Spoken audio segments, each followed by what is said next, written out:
오늘 이 저녁 시간 함께 읽을 하나님의 말씀 욥기 37장 23절 말씀입니다. 욥기 37장 23절 말씀 한 절밖에 되지 않아서 모두 다 한 목소리로 말씀 읽도록 하겠습니다. 욥기 37장 23절 말씀 다 같이 읽도록 하겠습니다. 전능자를 우리가 찾을 수 없나니 그는 권능이 지극히 크사 정의나 무한한 공의를 굽히지 아니하심이니라. 아멘. 오늘 이 시간 우리는 찾을 수 없는 하나님이라는 제목을 갖고 오늘 우리가 읽은 하나님의 말씀 함께 나누는 시간 갖도록 하겠습니다. 고통 가운데에서 우리가 가져야 할 신앙 생활의 표본을 알려주는 욥기 그 37장의 말씀을 갖고 함께 나누는 시간 갖고 있습니다. 오늘 본문 말씀 가운데에서 우리는 엘리후의 마지막 선포 중 우리가 인정할 만한 한 가지에 대해서 발견할 수 있게 될 것입니다.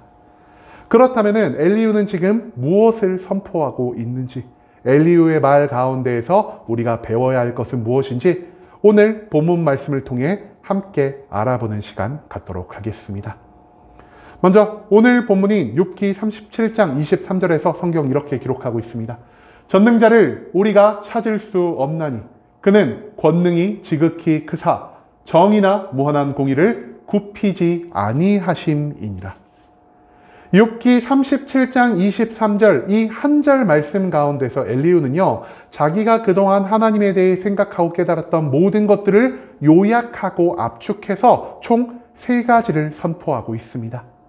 이 3가지가 각각 무엇이냐? 첫 번째, 하나님은 권능이 지극히 크신 분이다. 두 번째, 하나님은 정의와 공의를 굽히지 아니하시는 분이다. 마지막 세 번째, 전능자, 즉 하나님을 우리가 찾을 수 없을 것이다라는 겁니다. 그렇다면 이 3가지는 각각 어떤 의미를 담고 있다 할 수 있을까요? 가장 먼저 엘리후는 말합니다. 하나님의 권능이 지극히 크시다라고 말입니다. 우리가 월요일에도 저번 주에도 함께 나눈 것처럼 엘리후는요, 사람으로서는 도무지 측량할 수 없는 하나님의 놀라운 권능, 즉 그분의 지혜와 그분의 능력적인 부분에 초점을 맞추고 있습니다. 하나님은 천지를 창조하시고 그 모든 것들을 주관하시는 이 세상 속에서 누구보다 뛰어나시기 때문에 하나님이 계획하고 하고자 하시는 일에는 실패가 없는 분이시오. 하나님이 모든 것들을 결정하셨을 때 인간은 그 모든 것에 저항할 수가 없다라는 것이 바로 엘리후의 주장이라 할 수 있다라는 것입니다. 엘리후는요, 모든 부분에 있어서 뛰어나신 하나님을 우리 인간들이 어떻게 대해야 한다라고 주장하는 것입니까? 인간들은요, 하나님의 모든 일하심에 있어서 단 한 가지도 의심해서는 안 될 것이고요, 불평해서도 안 될 것이고요, 하나님과 인간이 감히 소통하려 해서도 안 될 것이라는 것을 강조하고 있습니다.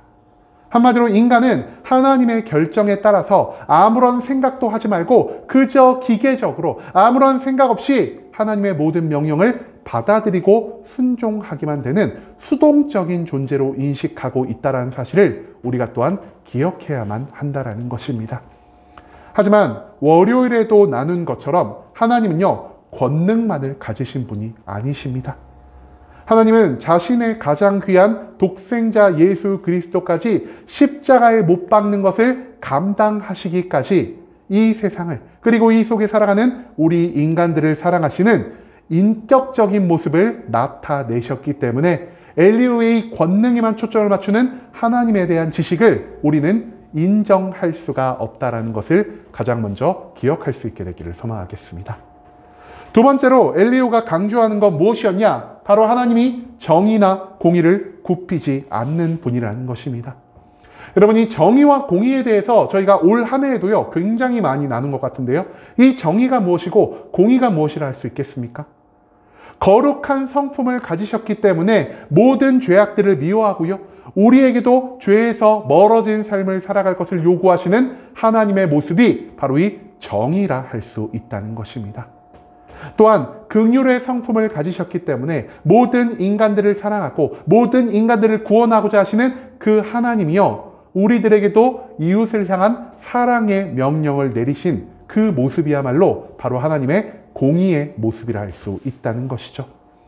그렇기 때문에 하나님은요, 거룩과 사랑이 있는 그 모든 삶의 자리에서 함께 우리와 기뻐하시고요, 죄악과 미움이 있는 그 모든 자리에서 분노하시는 분이라는 사실, 즉 인격적이고 감정을 드러내실 수 있는 분이라는 사실을 우리는 이 정의와 공의라는 단어를 통해서 찾아볼 수가 있다는 것이죠. 하지만 여태껏 엘리후가 강조한 것 무엇이었습니까?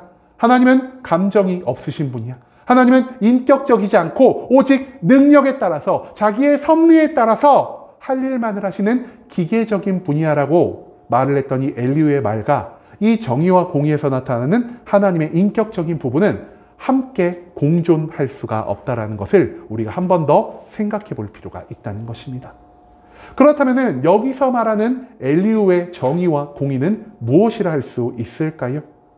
정의와 공의는요, 우리가 도무지 알지 못하는 하나님의 뜻에 따른 세상의 모든 변화를 의미하는 단어를 알 수 있겠습니다. 이렇게 말하면 좀 말이 어렵죠? 그래가지고 이걸 조금 더 쉽게 푼다면요, 하나님이 이 땅 가운데 무언가 선한 일을 행하셨을 때 그 선한 일 자체가 하나님의 공의와 정의가 될 수 있다는 겁니다. 하지만 반대로 하나님이 이 땅 가운데 악하고 더럽고 추악한 것을 만드셨다 하더라도 그것이 곧 하나님의 정의와 공의가 될 수 있다는 것을 엘리후는 강조하고 있다는 것입니다. 물론 하나님은요, 이 세상의 모든 것들을 자기의 뜻대로 주관하실 수 있는 분이십니다. 하지만 하나님의 마지막 그날이 오기 전까지 공중 권세 잡은 사탄이 하나님의 사람들을 미혹하고 시험하기 위해서 이 땅의 모든 악한 것들을, 이 땅의 모든 추악한 것들을 만들어가는 것도 우리가 하나님의 공의와 정의로 받아들여야 하겠습니까? 그것은 아니라는 것입니다. 한마디로 엘리후는요, 하나님의 능력적이고 비인격적인 부분에 지나치게 초점을 맞춤으로 인해서 이 땅 가운데 역사하는 사탄의 일함을 인정하지 않는 모습을 보이고 있다는 것입니다. 그렇기 때문에 성경 속에서 말씀하시는 죄를 미워하시는 하나님의 정의와 모든 인간을 향한 하나님의 긍휼, 즉 공의가 아니라 단지 내가 분별할 수 없는 하나님이 하시는 모든 일들을 정의와 공의로 규정짓는 엘리후의 이런 생각에 우리가 마찬가지로 동의할 수가 없다는 사실을 우리가 또한 잊지 않을 수 있기를 소망합니다. 자, 그렇다면 마지막 세 번째로 엘리후가 욥을 향해 선포하고 있는 건 무엇입니까? 바로 전능자 되신 하나님을 우리가 찾아볼 수가 없다라는 것입니다. 여기서 말하는 찾아볼 수가 없다는 히브리어는요, 로 마차라는 단어를 사용하고 있고요, 이것은 존재함이 없다라는 뜻으로도 우리가 해석할 수 있을 것 같습니다. 한마디로 엘리후는요, 이 세상 어디에서도 인간이 하나님의 모습을 찾아볼 수가 없고 인간이 하나님을 만날 수가 없다는 것을 강조하고 있는 것입니다. 그런데요, 이 엘리후의 세 번째 선포가 엘리후의 모든 발언 가운데 유일하게나마 우리가 인정할 수 있는 부분이라는 사실을 우리가 또한 생각해 볼 필요가 있다는 것이죠. 그렇다면 하나님은 왜 욥에게서 그리고 우리에게서 때때로 하나님의 모든 모습을 감추시고 하나님이 존재조차 하지 않는 것처럼 그분의 흔적을 모두 지우는 모습을 보이고 계신 것일까요? 여러분, 지금 하나님과 사탄은요, 욥의 삶을 통해서 서로의 옳음을 주장하고 있습니다. 사탄이 하나님께 무엇을 말하고 있죠? 하나님, 욥이 하나님을 믿는 것은 하나님이 욥에게 주신 모든 축복 때문입니다라고 말을 하고 있다는 것입니다. 하지만 그렇게 주장하는 사탄에게 하나님은 어떤 말씀을 하십니까?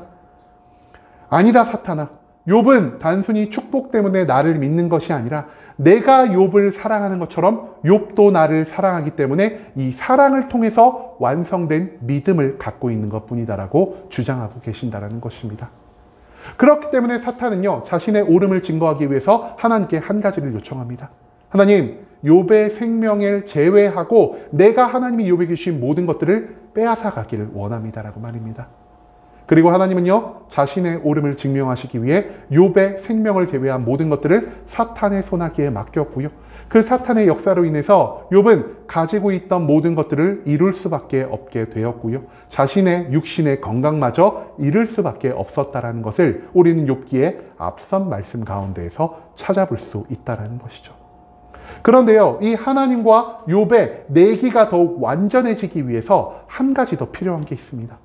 그것이 무엇이라 할 수 있을까요? 바로 하나님이 욥에게 모습을 보이면 안 된다라는 것입니다. 우리가 좀 예를 들어볼까요? 여러분, 학교에서 시험을 보는데요. 선생님이 시험 전날에 시험지를 유출한다면 그 시험이 정당한 시험, 옳은 시험, 무언가를 증명할 수 있는 시험이 될 수 있겠습니까? 절대로 그럴 수가 없다라는 것입니다. 한마디로 시험 가운데에서 하나님이 욥에게 모습을 보이심으로 욥아, 내가 지금 사탄과 내기를 하고 있는데 내가 이기려면은 너가 어느 때부터 며칠까지 이 고통을 버텨야 해. 이 고통만 버텨내면은 내가 너의 잃어버린 모든 것들을 30배, 60배, 100배로 채워줄 거야 라는 이런 말을 욥에게 하셨을 때 욥은요, 자신의 믿음이 아닌 내가 잠시만 버티면 더 큰 축복이 나에게 올 것이라는 이런 확신으로 인해서 자신의 인내를 완성해 갈 수도 있다라는 것입니다. 한마디로 욥의 온전한 믿음을 시험하기 위해서 무엇보다 중요한 것은 하나님이 욥에게 모습을 보이지 않으셔야 했고요. 하나님이 욥과 모든 소통을 멈추셔야 했다라는 사실을 우리가 생각해 볼 필요가 있다라는 것입니다.